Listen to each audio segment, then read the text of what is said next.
Hi, this is a video for a routine to master graph questions. The routine is called CAGAS, C-A-G-A-S. But let's address some fundamental questions. Why do we have graphs to begin with? Well, a graph is an alternate mode of representation, and we use alternative modes of representation all the time. Modes of representation meaning what is the medium with which we convey an idea. So, for example, one that we use all the time is we use English, the language of English, and we say, the bus is coming, and that's how we convey a message to someone else. Alternatively, we use equations, E equals to mc squared, that's another form of representation. In chemistry, we use chemical symbols. We use art, like Van Gogh's Starry Night, musical scores, and even something that many of us see every day, which is the MRT lines. This is a representation. It's not the actual lines. For instance, I'm sure all the MRT stations from Pasir Ris to Joo Koon are not in a straight line and evenly spaced, right? It's just a representation for us to be able to draw meaning, and it's supposed to be useful for us in taking the MRT. So graphs help us to see important patterns. It's a different mode of representation that allows us to see trends more easily, especially in large volumes of data. So for example, I give you a table like this, and I expect you to draw meaning out of it. I ask you, there's this quantity x and it varies with time t, and so how is x varying? And you look at the numbers and it's really kind of hard to draw meaning out of it. But if you plot it on a graph, you'd actually start to realize it's a sinusoidal relationship. The value of x goes up to 1 and goes down to -1 depending on what time it is, and it does so in a sinusoidal fashion. So a graph allows us to see patterns like this better than if we were to just look at the data in its table form.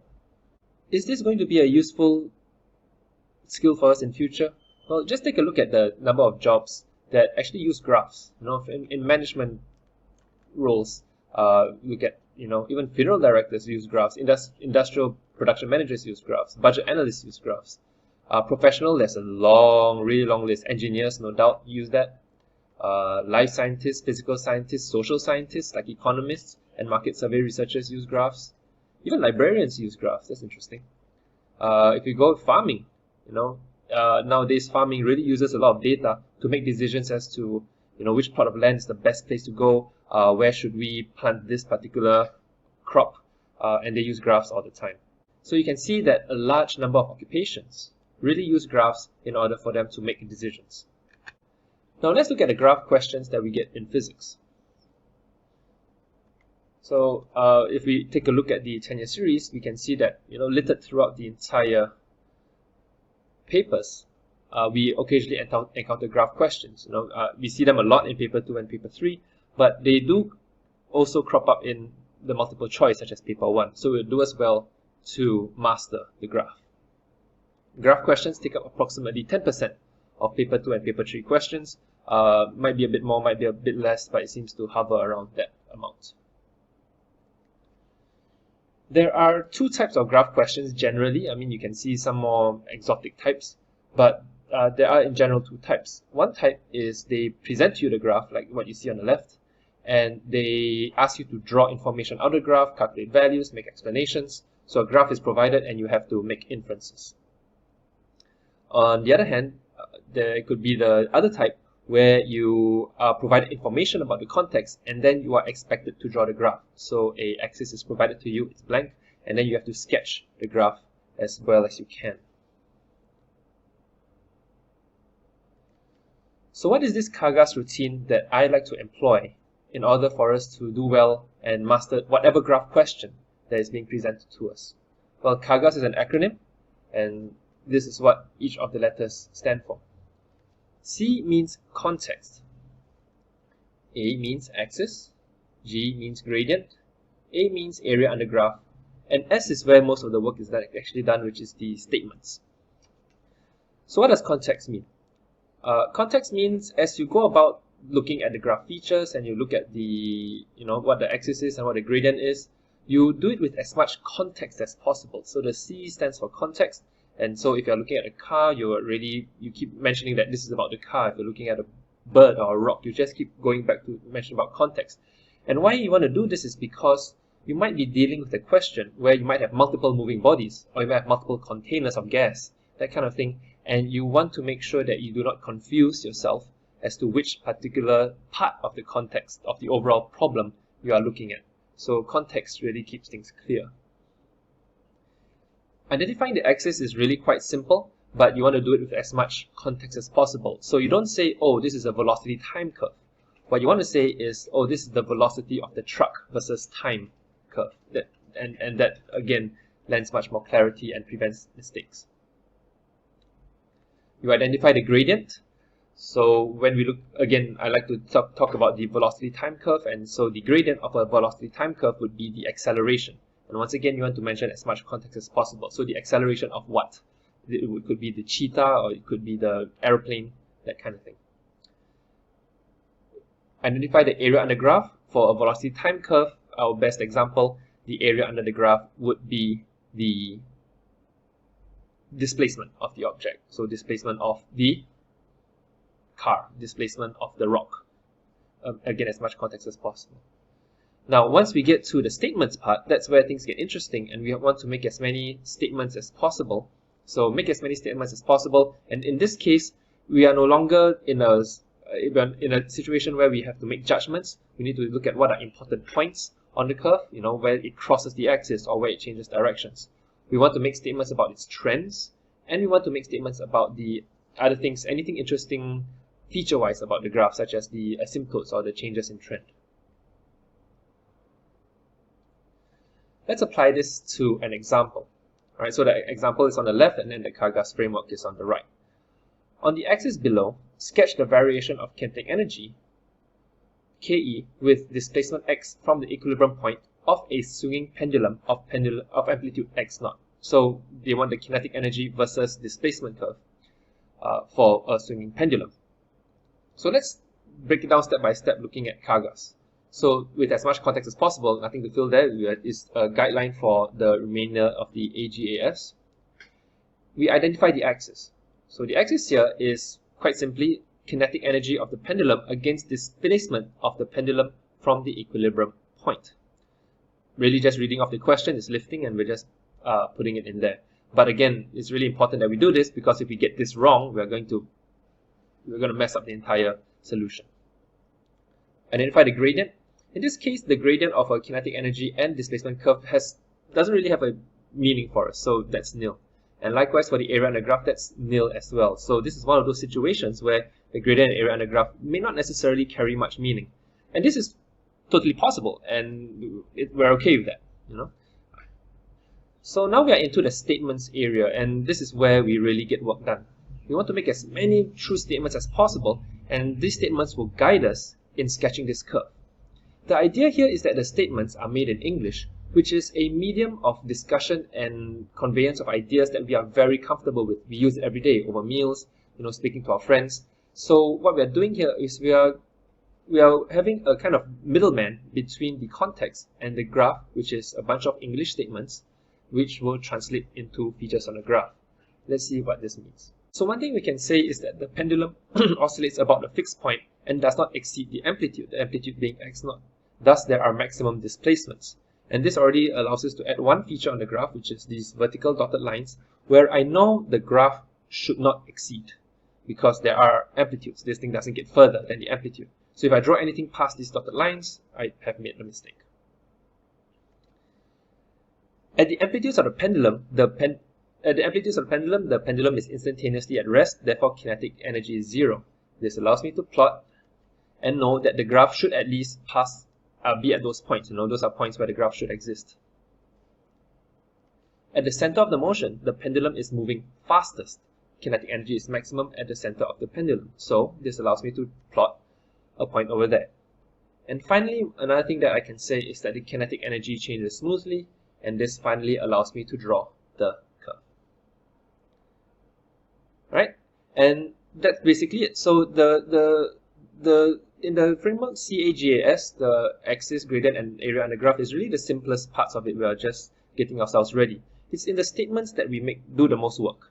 And we make these statements so that we are able to correctly identify graph features, and that allows us to draw the graph in effectively.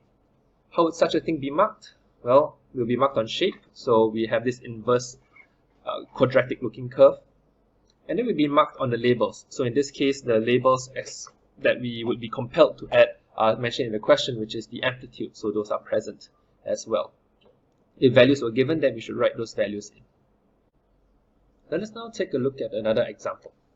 A rock falls from rest from a high cliff. The variation of velocity v with time t is shown below. So you can see the graph. Using the graph, explain whether air resistance is significant. Now, I like to point out two instructions in the question which are really important, which is using the graph. So you want to really look at graph features and make that part of the explanation. And we are doing an explanation here.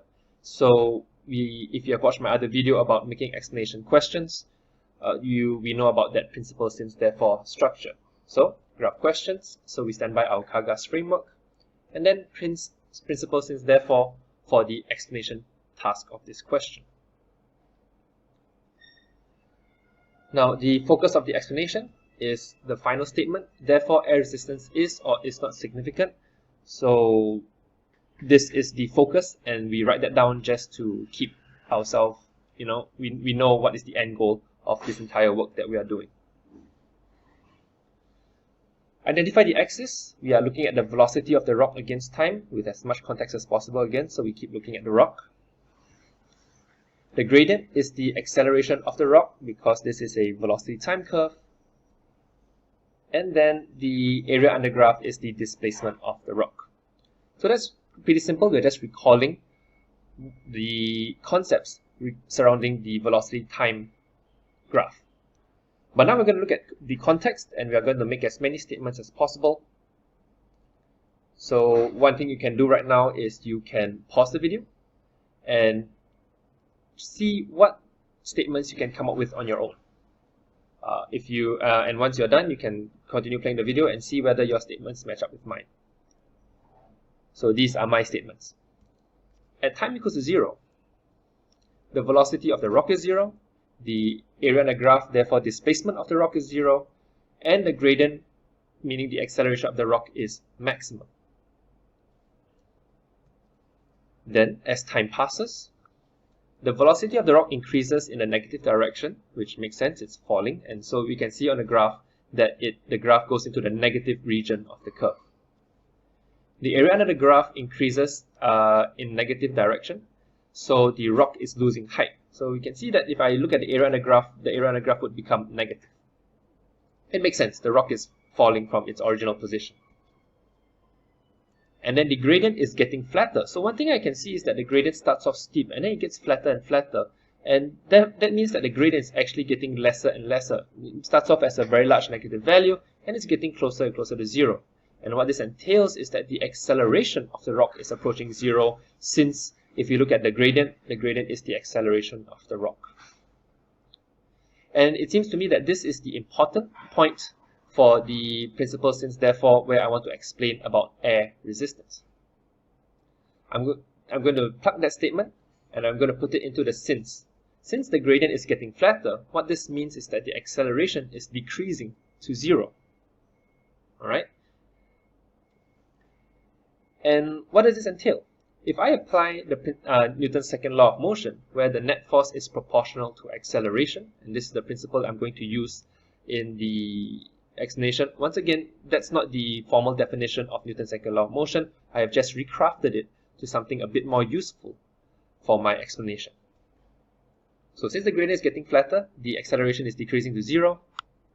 And what this entails is that the net force downward is decreasing, indicating increasing upward air resistance acting on the rock. This is the conclusion I'm able to draw based on Newton's second law of motion and the fact that acceleration is decreasing to 0.